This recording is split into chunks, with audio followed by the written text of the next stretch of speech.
जे कधीच घडलं नाही ना, आज ते घडणार होतं. काय ते पुढे सांगतेच. त्याआधी मी 2 स्वेटर बुक केले होते. एक आहोंसाठी आणि एक माझ्यासाठी. आधी तर मी आहोंचं घालून स्टाईल मारत होते. त्यानंतर माझं सुद्धा आलं. पण एक प्रॉब्लेम झाला, की मी पिंक कलर ऑर्डर केला आणि रिसीव्ह झाला पिस्ता कलर.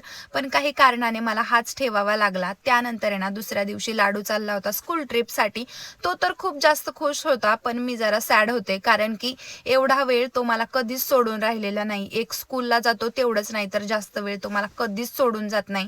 त्यानंतर आम्ही बाहेर त्याला सोडलं, मस्त देवाचं दर्शन घेतलं, त्यानंतर नाश्ता बाहेर केला आणि दुपारच्या वेळेमध्ये मी सुहासिनी जेवण्यासाठी कार्तिकीच्या मम्मीच्या घरी गेले होते.